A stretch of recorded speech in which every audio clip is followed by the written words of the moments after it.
बिस्मिल्लाहिर्रहमानिर्रहीम। Dear student, अस्सलाम वालेकुम। Mohammad Arshad, mathematics teacher, Askaria lecture की तरफ से हाज़िर है।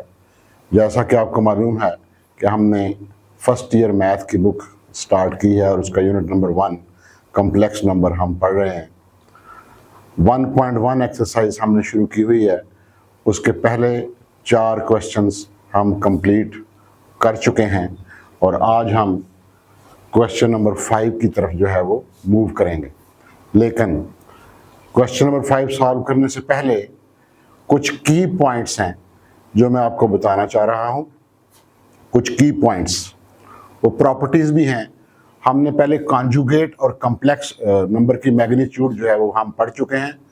ये कॉन्जुगेट ऑफ कम्प्लेक्स नंबर और मैग्नीट्यूड ऑफ कम्प्लेक्स नंबर, इसकी कुछ दो प्रॉपर्टीज़ हैं। ये आपको नज़र आ रहा है, मैंने लिखा की पॉइंट्स। पहली 2 प्रॉपर्टीज़ जो हैं ये कॉन्जुगेट की हैं। अगर 2 कम्प्लेक्स नंबर मल्टीप्लाई हो रहे हों और उनका होल कॉन्जुगेट लेना हो तो वो इक्वल होगा दोनों के अलग अलग कॉन्जुगेट के।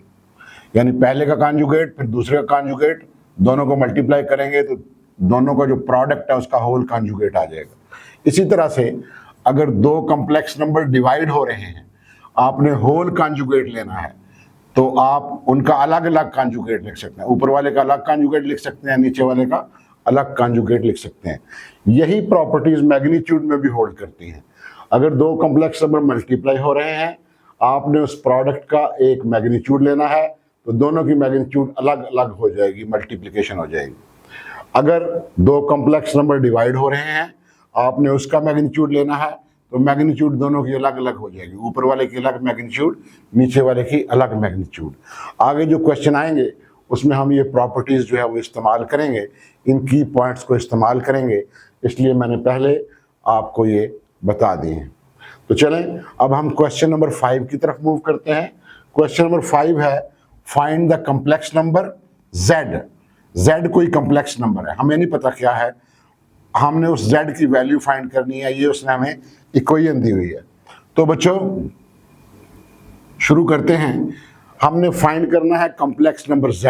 तो पहले हम लेट कर लेते हैं, लेट कि जो z कम्प्लेक्स नंबर है that is equal to x plus iota y। उसका कॉन्जुगेट भी ले लेते हैं क्योंकि ऊपर कॉन्जुगेट भी इस्तेमाल हो रहा है।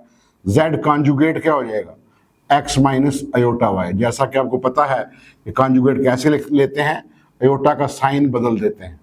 तो आयोटा का साइन बदलेंगे तो x माइनस आयोटा y, ये कॉन्जुगेट आ गया। अब ये दोनों वैल्यूज आप उस इक्वेशन में पुट कर दें जो उसने क्वेश्चन में दी हुई थी। तो पुट करें 4 इंटू जेड की जगह x plus iota y minus 3 into Z bar की जगह x minus iota y equal to 1 minus 18 iota divided by 2 minus iota. Left side को भी सिंप्लीफाई करें और राइट साइड को रेशनलाइज करें, क्योंकि राइट साइड में आयोटा नीचे आ गया। तो जब भी आयोटा नीचे आए तो नीचे से आयोटा खत्म करने के लिए मैंने आपको बताया था कि इसको रेशनलाइज करना पड़ेगा। आयोटा का साइन चेंज करके जो भी बनेगा उसी से मल्टीप्लाई, उसी से डिवाइड। तो पहले राइट साइड की ब्रैकेट ओपन करें, ये बन गया 4x plus 4 iota y minus 3x plus 3 iota y equal to 1 minus 18 iota divided by 2 minus iota multiplied by 2 plus iota divided by 2 plus iota. Iota का sign change किया, उसी से multiply से divide, rationalise करने के लिए। Left side को मजीद simplify करें, रियल अलग करें, इमेजिनरी अलग करें। जिनमें आयोटा नहीं आ रहा वो अलग करें, वो रियल होंगे। 4x माइनस 3x, इनमें आयोटा नहीं आ रहा ये अलग कर लें, प्लस जिनमें आयोटा आ रहा है वो अलग कर लें। आयोटा 4 आयोटा y, इसमें आयोटा आ रहा है, और प्लस 3 आयोटा y, इसमें भी आयोटा आ रहा है, इक्वल टू ऊपर वालों को मल्टीप्लाई करें तो ये हो जाएगा 1 इंटू 2 प्लस आयोटा और -18 iota into 2 plus iota divided by, नीचे फार्मूला बन गया a minus B into A plus B. A का स्क्वायर होगा 4 माइनस बी का स्क्वायर होगा आयोटा स्क्वायर। ये पहले भी आप पीछे पढ़ आए हैं। नेक्स्ट लेफ्ट साइड को सिंप्लीफाई करें, राइट साइड को भी सिंप्लीफाई करें। 4x माइनस 3x, ये हो जाएगा x। इन दोनों में आयोटा कॉमन है, प्लस, बल्कि ऐड हो जाते हैं। ये 4 आयोटा, ये दोनों आयोटा वाई हैं, ये 4 आयोटा वाई, ये 3 आयोटा वाई हैं। तो जब हम प्लस करेंगे तो ये बन जाएगा 7 iota y, 7 iota y equal to, right side को सिंप्लीफाई करें, ऊपर वाली ब्रैकेटें खोलें, अंदर मल्टीप्लाई करें, 1 को दोनों से मल्टीप्लाई करेंगे तो यही आ जाएगा 2 प्लस आयोटा। 18 आयोटा को अंदर मल्टीप्लाई करें, 18 2s आर 36 और साथ ये आयोटा, तो -36 और 7 आयोटा। -18 आयोटा इंटू आयोटा, ये बन जाएगा -18 iota square divided by, iota square की जगह -1 पुट करें तो ये +1 हो जाएगा, 4 + 1। आयोटा स्क्वायर -1 और पीछे भी माइनस है तो +1, तो x + 7 iota y equal to, ऊपर बन गया 2, ये प्लस आयोटा -36 आयोटा, ये बन गया -35 आयोटा। माइनस आयोटा स्क्वायर -1 होता है, जब यहाँ -1 पुट करेंगे तो इस माइनस की वजह से प्लस हो जाएगा, तो ये +18 डिवाइडेड बाय, ये हो गया 5, और x + 7 iota y equal to, real part अलग जमा करें, 18 + 2, ये हो गया 20 -35 आयोटा और डिवाइड बाय 5।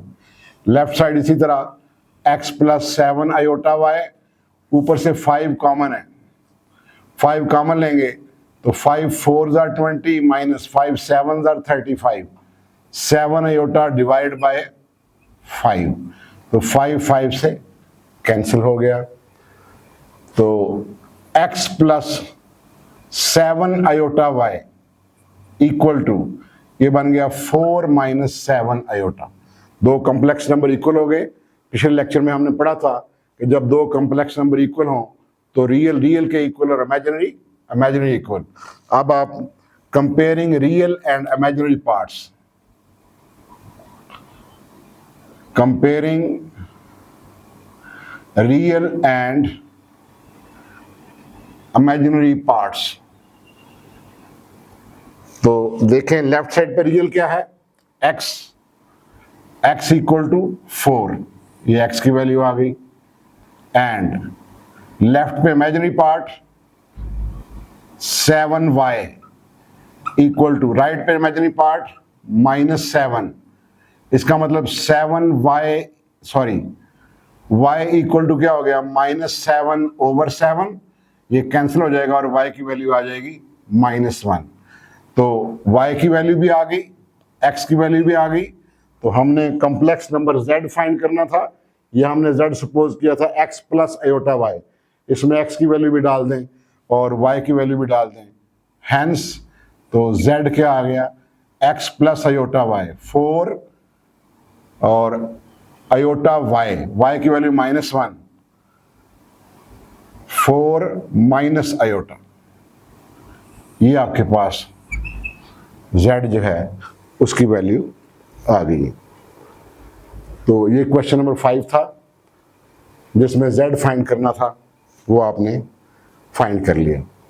आगे क्वेश्चन नंबर 6 बहुत आसान है, find the conjugate of the following complex numbers.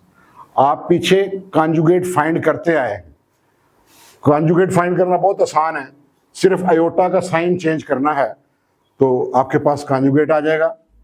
तो देखें, हम सपोज करते हैं, इसका कोई नाम रख लें कॉम्प्लेक्स नंबर का, z1 equal to 4 - 3 iota, then z1 का कॉन्जुगेट, आयोटा का साइन चेंज कर दें तो 4 + 3 आयोटा, यही कॉन्जुगेट होगा। इसी तरह बाकी पार्ट्स भी हैं।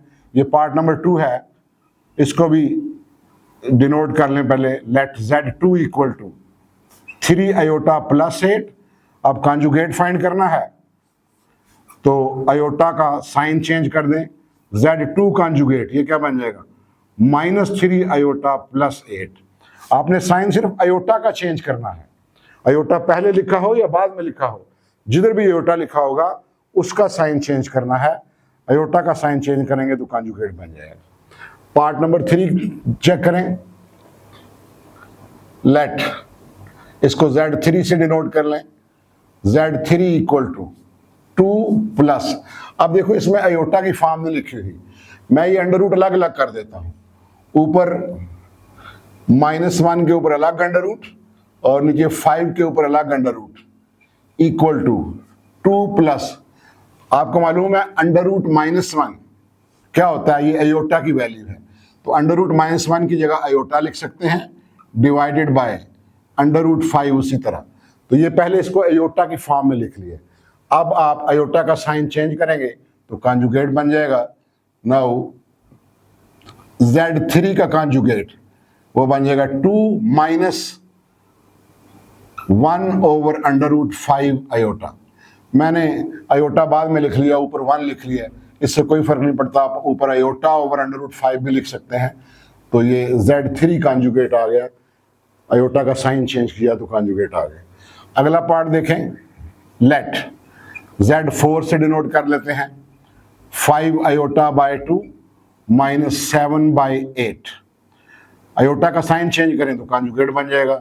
नाउ Z4 का कॉन्जुगेट ये बनेगा -5 आयोटा डिवाइड बाय 2 -7 बाय 8। तो ये बन गया आयोटा का कॉन्जुगेट। तो ये क्वेश्चन नंबर 6 के 4 पार्ट्स थे, ये कॉन्जुगेट फाइंड करना था।